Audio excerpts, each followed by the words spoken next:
Hi, everybody, live from Studio E. It's Fox and Friends, and joining us, as he always does, Monday at this time, is Bret Baier. Bret, the Christmas season has officially started because your family always sends the first Christmas card of the season, and we got the Four Bears, I think, on Friday at our house.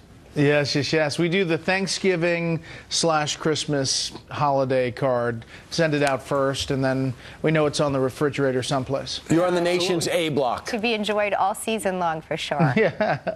All right. We have a lot to be thankful for. Let's just say that. Yeah, most of us do. Meanwhile, let's talk about Ben Carson. We know that he was taking a beating lately because everything went international, and a lot of people said Ben Carson maybe doesn't make me feel great about international affairs, foreign affairs. So he did something I thought very astute. He said, I want to go to Jordan. And when we talk about the refugee crisis, I want to see up close and personal what they're going through and what they actually want.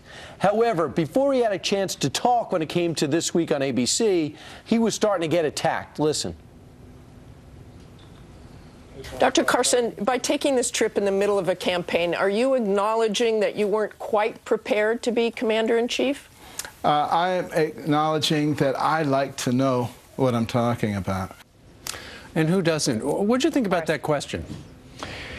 Well, listen, it has been the focus of that campaign that he has taken a precipitous drop because of foreign policy. So I think that's where she was headed. But one of the things about Ben Carson is that he doesn't sugarcoat it. He says he doesn't know what he doesn't know, but he is a guy who learns and has evolved throughout this campaign.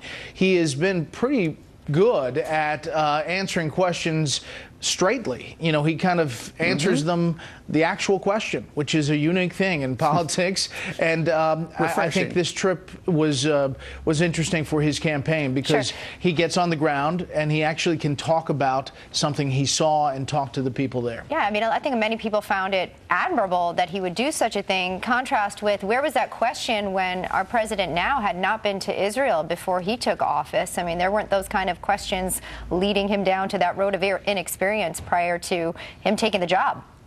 Yeah, and listen, this has been a meme that has developed over the past, 2-3 weeks that has really affected Ben Carson, and everybody has just jumped on it, and that question is an example of it. Right. He also said, I went down to the border to see for myself. I went to Jordan. My conclusion is most of these people are wonderful people, and they want a way back into their country, not necessarily go to our country. Yeah, and he's probably right. I mean, I think a large majority of the Syrian refugees would rather have their homeland and go back to a place that is safe and secure, as opposed to making a trek across the ocean. I mean, it's a real physician's approach. Let me get in there and see what's happening, and then I can diagnose and then write a prescription. I think it's so mindful. He's making a house call. Hey, Bret, let's talk to you about Donald Trump. And tell us what you know about this. Apparently, there was going to be a press conference with a number of black pastors later today. And was it canceled, or are they still having it? What's going on? Well, apparently they're still meeting privately, and that meeting is happening, but there is not a press conference associated with it. Okay. Apparently there was some kind of a miscommunication that the Trump campaign sent out some notice that these 100 black evangelical pastors were going to endorse Donald Trump. They got word of it and said, we're not endorsing, but we would be happy to meet with him. And he has been meeting with a number of African-American leaders and church leaders specifically around the country as he's been cobbling together this support. Right. So he said miscommunication within his camp, and one of his workers said it was pretty much my fault for doing it. I want to bring up something else. I watched the whole interview he had on Meet the Press with Chuck Todd, and when it came to 9/11, he got pressed hard and he fired back about Muslims celebrating after the hit on 9/11. Let's listen. It was 14 years ago. But I saw it on television, I saw clips, and so did many other people, and many people saw it in person. I've had hundreds of phone calls to the Trump Organization saying we saw it. It was dancing in the streets. And by the way, the Washington Post, now he tried to pull back, but the Washington Post reported tailgate parties and reports of tailgate parties. Tailgate parties means like for a football game where you have hundreds and hundreds and maybe even thousands of people having tailgate parties. I saw it at the time. I stick by it. Hundreds of people have confirmed it.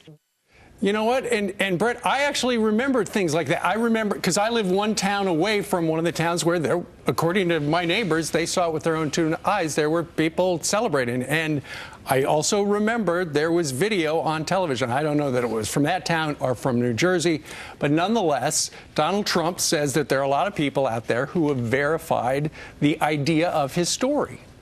Well, a couple of things. One is if you're talking about this on day what number, and it's not a great thing. Number two, now he is getting asked the question again and again and again, but number two is, listen, the original statement was thousands and thousands of people in Jersey City celebrating. So, I mean, if you're just going to get technical, I don't know if that has been backed up. Yes, people were celebrating in some number in New Jersey, some and in the United States. Most video we saw was from Gaza and from places overseas where they were celebrating the 9/11 attacks. Did it happen in New Jersey? Of course. Did thousands and thousands of people do it? We don't know. I don't know if we backed that up, but we are now day, 6 in this, and it's kind of, monotonous a little bit. You know, Brett, I'll say this. Remember last week and the week before, there was evidently a sense within the Republican Party and others that there's going to be an all-out attack to make sure that Trump does not get the nomination. Have you seen that come to fruition? Are you starting to see that now as you see candidates unload on him yesterday? I mean, I think you're starting to see it, but there is a reticence here. There is a reluctance to get into this attack, and perhaps it's because Donald Trump's known to swing back so hard. I don't know, but the money going to possible attack ads against Donald Trump, I'm not sure has shored up yet. There's not really a plan to do that, and I bet you'll start seeing some negative ads in coming weeks because we are, 63 days away from Iowa? It's just around the corner. And the New Hampshire Union leader made some news by going with Chris Christie, not the guy who's leading in New Hampshire right now, Donald Trump, for an endorsement. Yeah. Significant. And Brett, before we leave, I just want to make one correction. President Obama, as a candidate, did visit Israel, but he was as a candidate, which is exactly what Ben Carson's doing now. He's just trying to get out there and get the info, but did not face the questioning that Ben Carson faced and the attacks that he's facing now over lack of experience. All right. Thanks, Brett, go get ready for the big show tonight at 6 Eastern time. I think you're going to be talking climate change. We've got a lot of it. Lucky you. All right. Thanks, Brett. We'll see you. See you.